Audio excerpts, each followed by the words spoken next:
Hello, welcome back to my channel. This is Anique Dean, and I am here today to talk to all of the mamas. So specifically, pregnant mamas. If you're new pregnant, first time pregnancy, I just want to give you some pregnancy tips and experiences that I've had. I had a really interesting conversation with one of my girlfriends who's newly pregnant and just some of the stuff that she's coming up against. And I was like, oh, friend.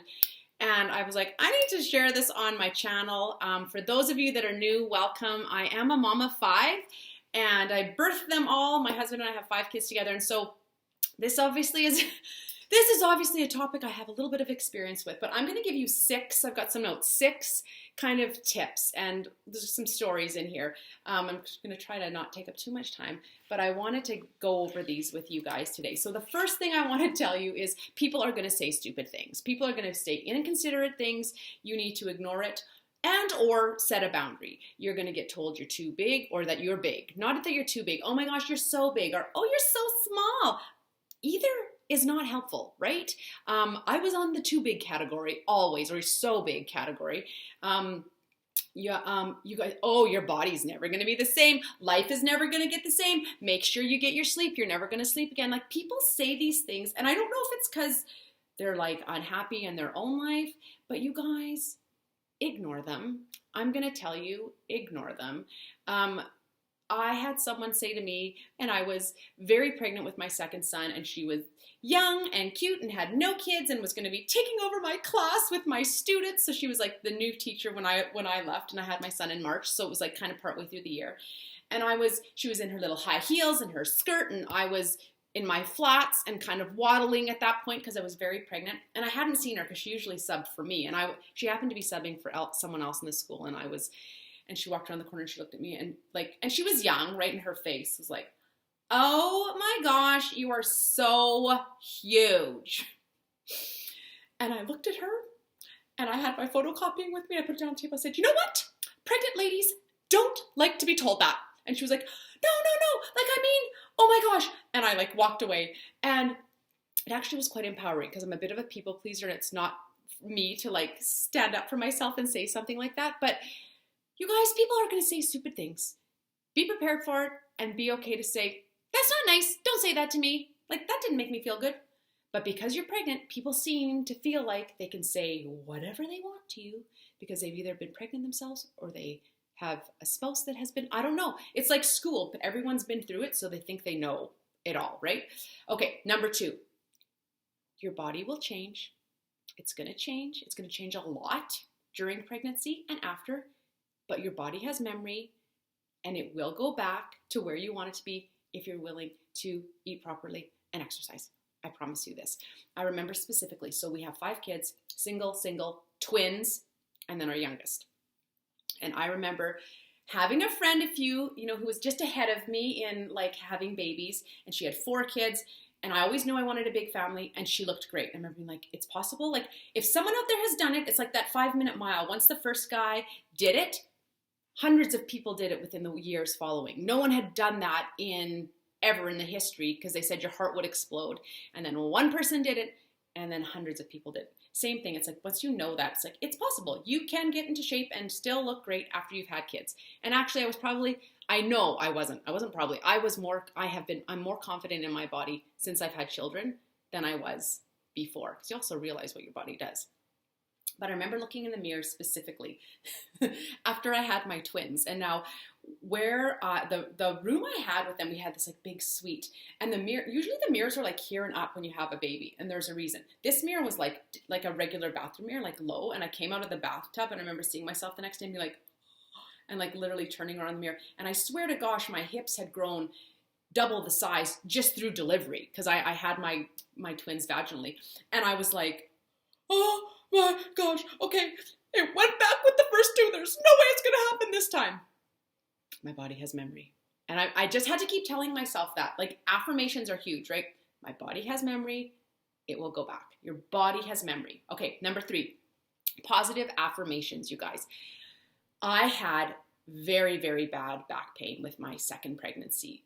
Very bad. Like, I was using the max amount of Tylenol that you could take in a day. Like I went through bottles of Tylenol. And then I had physio after I had my second son and got strong, and then got pregnant with twins. So I was worried in the back of my head. I was like, oh my gosh, if I had back pain with like Noah, how's it going to be with these twins? And that was something I affirmed every night. And I would do it at bedtime. I was calm. I was quiet. You're usually awake for a bit anyway, right? And so I always do this. I do affirmations every night as I go to bed to fall asleep. I fall asleep to affirmations, saying positive affirmations to myself. It's so impactful on your head, your heart, and your life, and how things, I really, really believe in manifestations. And so one of the things I would say is I'm healthy and strong. I have a healthy back. Labor and delivery are smooth and calm and healthy for everyone. I am growing healthy, strong, thriving babies inside of me. My body knows what to do. These are affirmations I would say, okay? So I want you to come up with some affirmations that'll work for you and start doing them at bedtime. You can do them during the day too. Okay, number 4, figure out your philosophy. Figure out what your philosophy is. You're about to be a parent. Maybe this is not your first pregnancy. I don't know. But what is your philosophy? And that's something, so you guys read, listen. There's podcasts, there's YouTube channels, there's tons of books out there. What to Expect When You're Expecting was my Bible for all 5 of my kids for while I was pregnant, and then the first few years. The other book was On Becoming Baby Wise with Gary Ezzo. That was for after the baby was here. But you want to kind of have some ideas before baby arrives, how you're going to do things. There's so many different things. There's co-sleeping. There's not co-sleeping. There's soothers. There's no soothers. There are, like what are your philosophies? Are you going to let the baby cry at all? Are you not going to let the baby cry ever? Like, do you want to do diapers? Do you want to do you want to do cloth? Are you going to nurse, or are you going to bottle feed? And having kind of an idea going into it is going to make you feel a little bit more confident, but also know that you're going to be flexible. Because then once the baby arrives, you're like, ooh, that's not how I thought it was going to go. And you're going to learn with your partner what that's going to look like, and you're going to figure it out with your first. And I still say to my oldest, at this point, he's almost 19 years old, and I'm like, I'm sorry, you have been the guinea pig. Dad and I are learning how to be parents through you. And so as we go, we are learning. And he's fabulous, you guys. He's wonderful. And so just know, once the second baby comes, I was like, I'm like, oh, he needs a burp. Oh, he needs a diaper change. Oh, he's ready to go to sleep. Like I felt so confident because I had been through it before. That first baby, you are learning. You're on such a steep learning curve, but you have everything in you to do that. You were made for this, okay? Another thing I love having is that friend who's just a little bit ahead of you. I love doing this in business, but I love doing this at parenthood too. Find that friend who's a few years ahead of you in parenting, in having that experience, and you look at them and you're like, better yet that they have kids. Maybe like for me, it was their youngest is a few years older than my oldest, and they have like kids. Their oldest was maybe 12, and to be like, oh, and they have such nice kids. Like, that's who I want to get parenting advice from. That's who I want to be like, what do you guys do? That's who I want to model myself after, right? Not just what are they doing with their infant, but like, what are they like at 12? What are they like, what are their teenagers like? And then you're going to find people you have similar philosophies with. You end up becoming kind of good friends with those people because you parent similarly and you usually have a similar value system. So look for that mom mentor that you can kind of, hook up with. Decide what feels good to you and your partner and leave the rest. You're going to read books. I did. If you're a reader, I read books. I listened to stuff. I got information, and I asked friends that had kids too, like, what do you recommend for reading? What do you recommend for this? And then I would read them, and right away some things would be like, oh, that doesn't feel good to me. And others would be like, I'm like, oh yeah, I love that. That's also what I did as a teacher too, right? We all have different philosophies. Figure out your philosophy. Figure out your philosophy with your partner and leave the rest. I promise you. You just have to go with it. Number 5, this is for more labor delivery. Make a plan, but be ready to be flexible and trust the process. Trust the process. So make a plan. What do you want that to look like? Are you going to do midwife? Are you going to do doctor? Are you going to do in the hospital? Are you going to do at home? Are you going to do with a doula? But make a plan, what that birth plan looks like. Back when I was having kids, some people wrote down birth plans. I chose not to, but I had an idea in my head. Brent and I had an idea in our heads what that was going to look like. And we had to be flexible. I thought for sure I was going to have an epidural with my first son. There wasn't time. And I'm actually really grateful there wasn't, because it was a very empowering experience. And then because of that, I realized, okay, I'm capable of this. I didn't think I could handle that. That wasn't so bad. And my labor and delivery was relatively short. Well, my pushing wasn't, but my labor was, right? So I knew, okay, next time I can do the same. I've also experienced delivery with epidural, with the twins.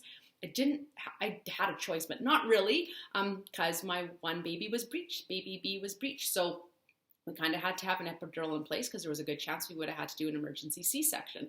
I've done both, and I trusted the process, right? And I trusted my care provider too, to also. So there was like my husband, my mom was there for all of my births, and I trusted my care provider, my doctor. Okay, number 6, enjoy it day by day. I don't know about you. Some people love being pregnant. That wasn't me. It was okay. I was uncomfortable. It was okay. Labor and delivery was the most empowering thing. Like I say to people, if you would carry the baby for the 9 months for both of us, I'll do the delivery part. Because I had good labors and deliveries. Yes, it was painful. But that part for me was like pretty magical. It maybe sounds weird to most people, but it's really magical. And I think it's what you expect, right? So enjoy it day by day. When you look at the grand scheme of your life, if you live to be 80 years old and you have 1, 2, 5 babies, really even 5 babies, that pregnancy time and even those first little baby years, there's such a small window in your life. Right now it seems like everything, but it's such a small window. Enjoy it. You only get to feel that and be in that spot for a really short time in your life. So journal, you guys, and just enjoy it. One last thing before I go is I want to talk to you about fear versus excitement. Because there's a lot of unknown, there's a lot of expectations that we don't really have control over. And we can really go to a place of fear. And I want you to think about this in pregnancy, but just in general, in life, fear. Mel Robbins is someone who I'm a big fan. I love Mel. Fear versus excitement. Do you know our bodies actually respond the exact same way? Whether we're in big fear or we're in excitement. Our heart rate goes up. Our hands get kind of like, I was going to say slimy, clammy. Our armpits start to sweat. We kind of, right? Our breathing rate changes. The same things happen in our body, whether we're excited or whether we're fearful. And I've had this talk with my daughter, who is a dancer. So when you're having to dance on stage, and when she was a little girl, she'd get really nervous. I'm like, you know what? The way you're feeling is the exact same way you feel when you're excited. But did you know if you say to yourself, I'm so excited, rather than saying, I'm so scared, if you say, I am so excited, science proves that you're going to have a way better outcome and greater results if you tell yourself you're excited. Even when you know you are scared, tell yourself, I am so excited. I'm so excited to meet this baby. I am so excited. This is going to go great. Talk yourself through these things. You can handle this. It's going to be amazing. I'm so excited for you. I love nothing more. Nothing more than a fresh newborn in that first year. It's like the best. I love it all. Let me know if you have more topics similar to this that you would like me to share on. My husband and I, Tim, it's such a big topic. I could talk forever about babies and pregnancy. It really is near and dear to my heart, and it's something that it's a really special time in your life. So best wishes to you. Please share, like, subscribe to my channel if you enjoyed this and you want to hear more baby parenting type stuff. Let me know. I'm playing around with different topics here in this beginning stages of my YouTube channel, and I'd love to know what you guys want to hear more of. So make it a great day. We'll see you soon.